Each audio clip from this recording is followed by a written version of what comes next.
मुझे लगता है कि 3.0 तो अभी ये भी एक झांकी ही है। कहीं ना कहीं जो काम है जनता उसी पर वोट देगी, नाम पर वोट नहीं देने वाली। किसी ने आवाज़ नहीं उठाई कि ईवीएम हैक की गई। एक कहावत है कि आग लगे हमारे झोपड़िया में हम गावे मल्हार।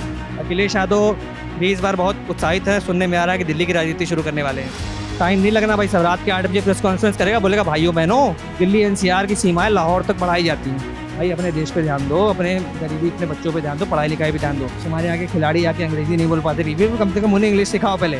भाई जो बंदूक कट्टे बनाना और बम बनाना सिखा रहे हो ना, एक दिन तुम्हारे घर छोड़ के जाएंगे भाई, सब और कुछ नहीं होने वाला।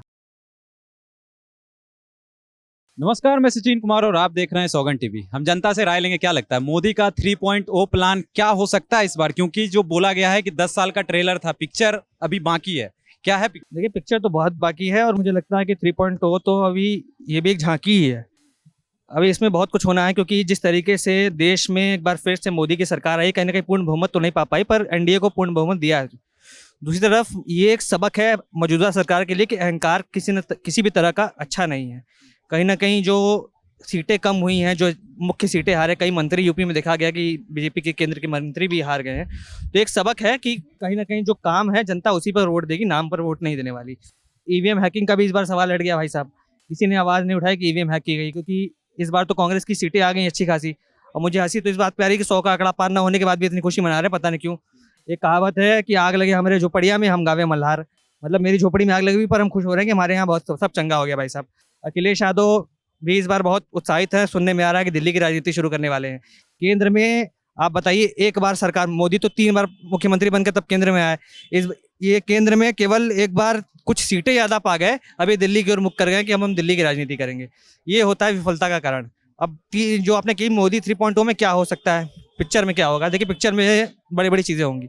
एक तो पूरे देश में एनआरसी लागू होगी, दूसरा यूनिफॉर्म सिविल कोड लागू होगा, दूसरी तरफ आतंकवाद जिस तरीके से अब अपनी आंखें दिखाने की कोशिश कर रहा है, चाहे वो चाइना देश में घुसने की कोशिश करे, चाहे वो पाकिस्तानी कुत्ते जो हैं देश में घुसने की कोशिश करें, दोनों पे लगाम लगाई जाएगी। और जिस तरीके से इस समय देश में कुछ लोग जो हैं वो धर्म के नाम पे राजनीति कर रहे हैं, जो एक तरीके से बता रहे हैं कि किस तरीके से पिछड़े समाज को दबाया जा रहा है, मुस्लिम आरक्षण की बात कर रहे हैं, जबकि ये प्रावधान हमारे देश के संविधान में नहीं है कि आप किसी जाति या किसी धर्म के नाम पे आप आरक्षण दें। आप मुसलमानों को छोड़कर आप गरीबों को, पिछड़ों को या तमाम जो पिछड़े जातियां उनको आरक्षण देने की बात करिए, जो इकोनॉमिक बैकवर्ड है उनको बात करिए, पर आप तुष्टिकरण की राजनीति करने के लिए केवल बात कर रहे हैं कि मुसलमानों को आरक्षण देंगे, जो कि बिल्कुल ही गैर संवैधानिक है।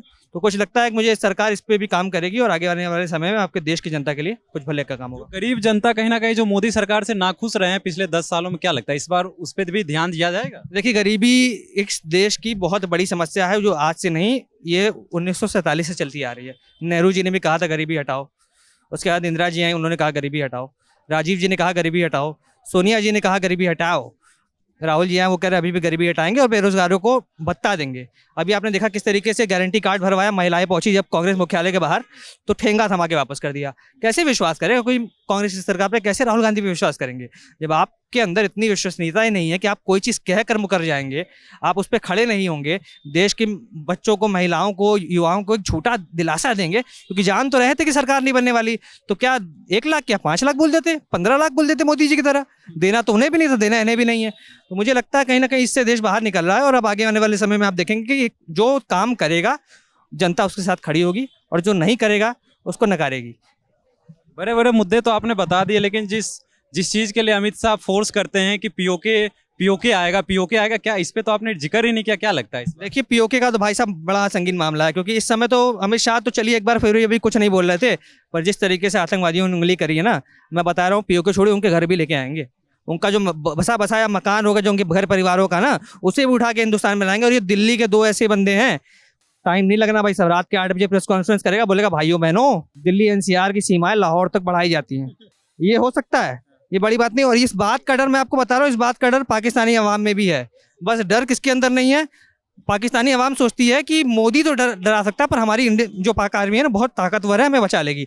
पर पाक आर्मी को खुद को भरोसा नहीं है। पाक आर्मी के आर्मी चीफ आके पाकिस्तानी संसद में कहते हैं कि खुदा का वास्ता है, अभिनंदन को जाने दो, मेरे पैर कांप रहे हैं वरना भारत हमला कर देगा। और पाकिस्तानी अवाम सोचती है भाई हमको तो आटा 300 रुपये मिल रहा, पाकिस्तानी फौज तो बहुत ताकतवर है।